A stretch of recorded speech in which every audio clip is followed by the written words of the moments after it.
What is good? It is your boy, Mr. Frenzy from MrFrenzyProductions.com. And in this module, 2.1, we are going to go into the verse structure, okay? Now, the very first one, 3.0, we just covered what an introduction is and also what the intro basically is. So the intro basically is guiding the listener into the beat, okay? We used two components of our loop pattern, which is the piano part and the pad part. The piano part had a harmonic section, which is the chords played with the left hand, and the right hand is playing a melodic structure. So if we just listen to that, it sounds like this.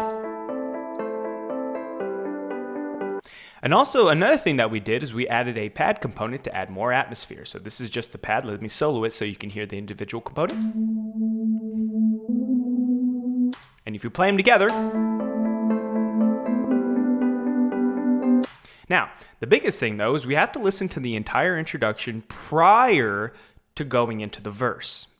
Because if you start actually, if I didn't listen to all of it and I start bringing in other components like, plucks or drums and stuff, I might lose myself exactly what kind of story I'm telling. Remember, with structure, you're telling a story. A story has a start and it has an ending, okay? If you start structuring from the middle of the beat and all that sort of stuff, say you start in the hook and all that, you're going to get confused of where the story's going, okay? So basically what we're doing in structuring is we're telling our personal musical story to send out to the artist who will lay on top their story with the lyrics on top of your musical story, which will give the actual beat a subject matter. Okay? So let's actually take a listen to the introduction and everything else and then keep on going.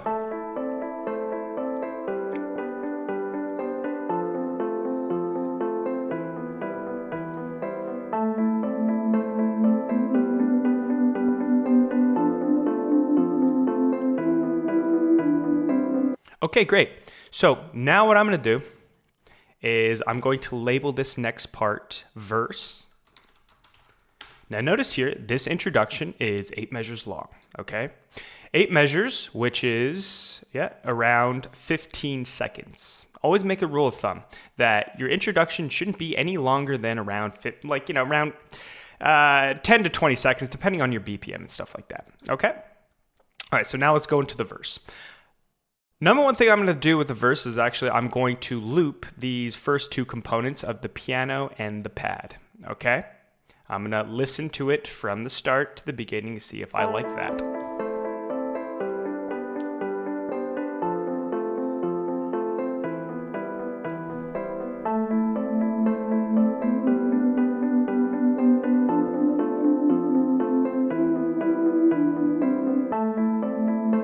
Okay, great. So that works with the piano and the pad. So what I'm going to start doing now is I'm going to start bringing in my drums, okay? First thing to my ears, I want to bring in the snare drum for the backbeat, and then probably the hi-hats. Let's see how it sounds.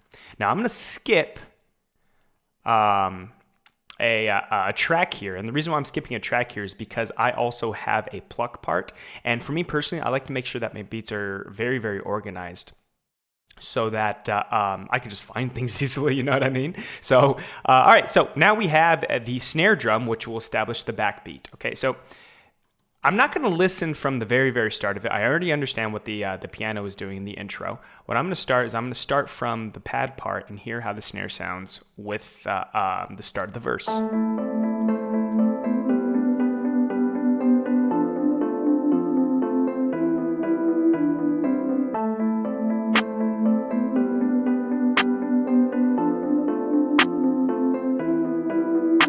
Okay, that sounds pretty good to my ears. However, it seems kind of bland and boring. So what I'm also going to do to add a little bit of drive is I'm going to add the hi-hats as well. So here we go.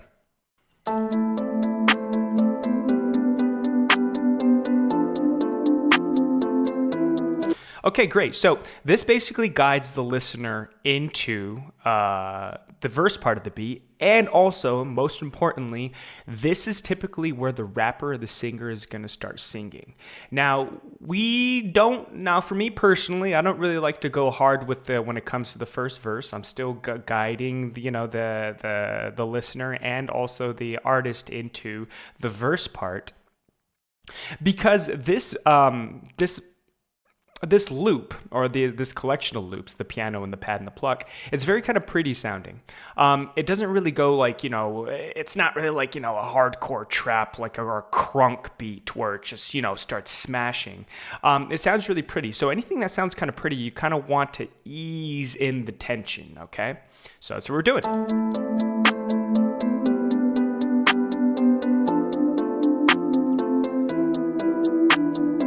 Now, another thing too, like, say if you're like, if you understand how rapping is and all that sort of stuff, rapping is basically just a whole bunch of rhythm with words, okay? It's just pure rhythm. So if you understand how rapping works, what you're going to want to do is you're also going to kind of want to get like a form of like your own version of rap on to be able to kind of feel how like an artist would sound on this. Now, if you don't understand how rapping basically operates, or if like basically if you're really totally like if you're completely new to how rapping works and all that sort of stuff, just kind of feel it out and see if you can hear what a rapper actually would say or what a singer would sing over this part. Now, the reason why is because this will kind of guide you, this will guide you through the process and make your life a lot easier, okay?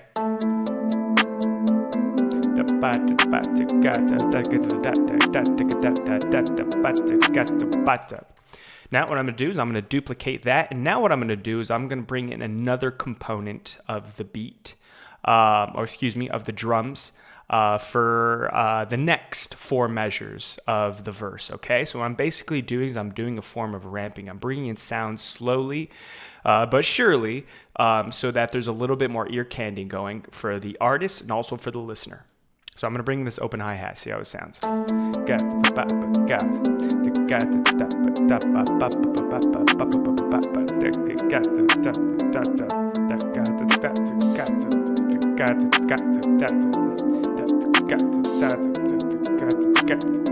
going to bring another component as well because that OH is basically on just, it's on very few parts, okay?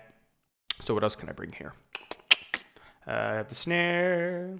I think I have the side snares here as well. Yeah. Yeah. Cool. Now what I'm going to do is I'm going to elongate this. Looks like I got a little bit of a snap problem here. Let me correct this real quick. There you go. Organize. Now what I'm going to do to make sure that I remember what the intro is, I'm going to play everything from the very, very beginning so that I have a good foundation of what kind of story I'm telling, okay? So I'm going to listen to everything from the start.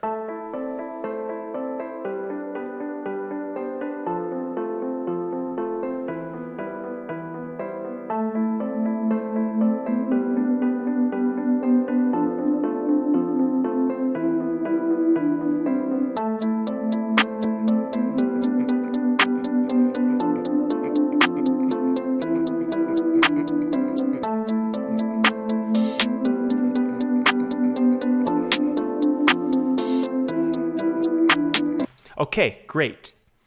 Now what I want to do is I want to elongate this verse. I want to make it longer to 16 measures. So right now I got an 8 measure verse. 1, 2, 3, 4, 5, 6, 7, 8. End of 8.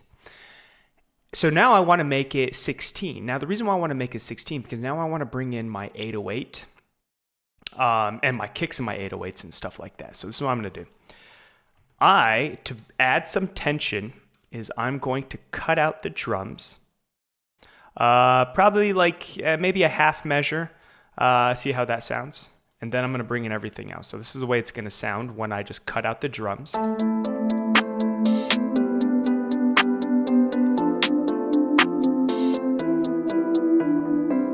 Okay, cool. Now, the reason why I'm cutting out the drums here is because when you cut out a certain part, it automatically adds tension, okay? It kind of catches the listener off guard, and it surprises them when something heavy comes in, okay? So for example, What I'm gonna do is I'm gonna duplicate this over here, make sure this is out, and I'm gonna add in my kick and my 808.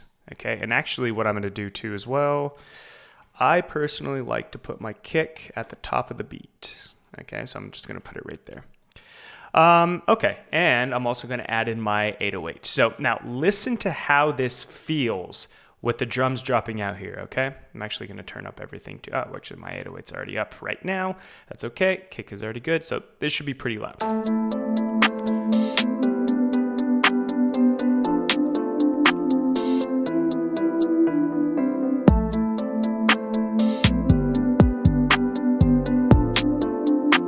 Okay, another thing, so basically that's the exact vibe that I want, but did you notice how it didn't really smash right there? And the reason why is because my instruments are a little too loud, you know what I mean? So this is known as pre-mixing. So when you're doing pre-mixing, what you want to do is you want to turn down the volume to, you want to turn up and down the volume to certain things to be able to get the certain vibe that you're looking for, okay? So what I'm going to do is I'm actually going to turn down the melodic instruments.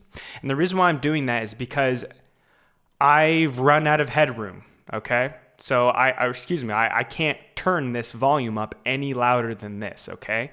So what I want to do is I want to turn everything down a bit so that my drums can shine more, okay?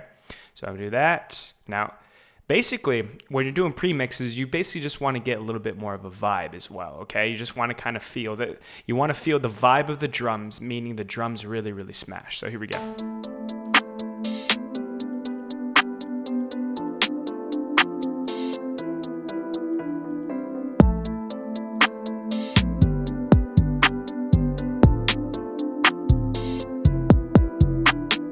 Cool, let's get a little bit better of a mix on the snares. Yeah, the snare's a little bit too hot, and the hi-hat's definitely too hot.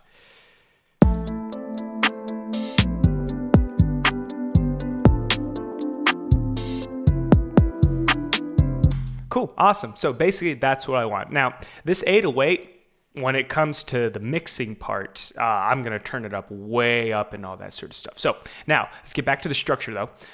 I'm gonna start by listening to the introduction again. Actually, you know what I'm going to do? I'm going to turn up my 808 a bit because I've maxed out on headroom here for the 808. Where's my 808? 808 here. I'm going to do is I'm actually going to put it on my mixer channel, okay? I'm not going to explain the whole mixer channel or anything quite yet, okay? I have to guide you into the structuring part and the making the music first before I get into the old mixing part and stuff like that, because if I go into the whole mixing part, then you're just going to get confused, okay? Focus on making the music prior to mixing the music, just to make your workflow a lot easier. Okay, so I'm going to go into my Frenzy mixer templates here. Should I put my thing 808? This should just about do it. These are my presets that I make for the type of sound that I like. So let's have a listen. Here we go, it's better.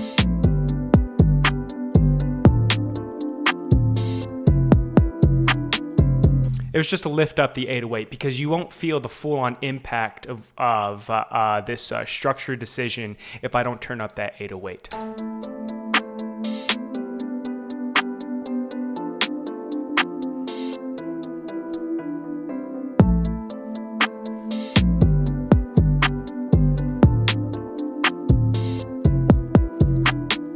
Cool. Then what I'm going to do, this verse needs to be 16 measures.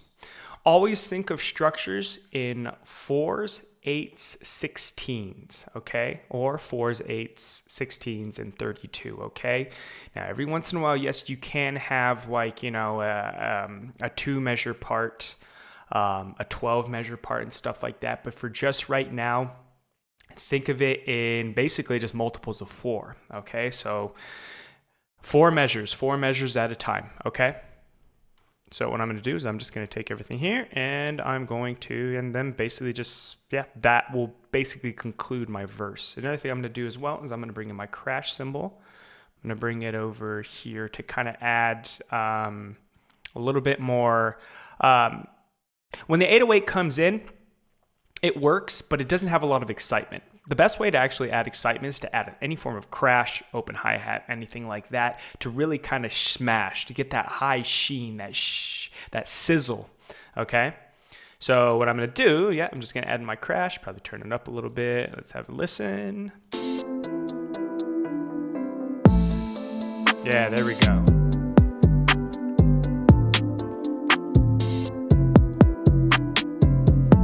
And then just right here, just keep it simple, okay? Just let it ride. Let the singer or the rapper just do their thing, okay? Now, the reason why is because if we start changing things here, it could completely throw off the artist and make the beat have a completely different vibe, okay? So that's basically it for the verse. So what I'm going to do now is I'm just going to listen to it all the way through, from the intro all the way through the end of the verse, and just kind of vibe out here, okay? Maybe I have some other ideas, okay?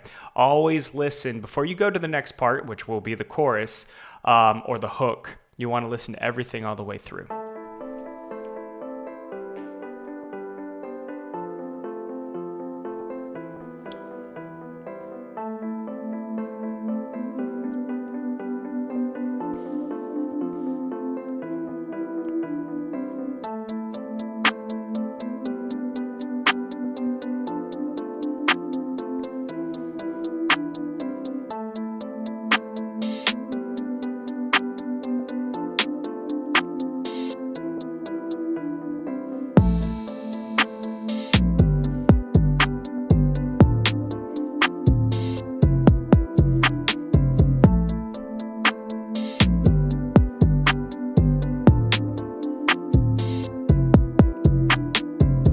Voila, done. Verse done. Simple, simple, simple. Keep it simple, because remember that you're going to have a vocal over the top. And if things are going too crazy and all that sort of stuff, then it's going to throw off the artist and it's just going to be a weird vibe in general, okay? So that is it for the verse part. This is Mr. Frenzy for MrFrenzyProductions.com. Please like, comment, and subscribe if you learned anything from this video. Okie dokie.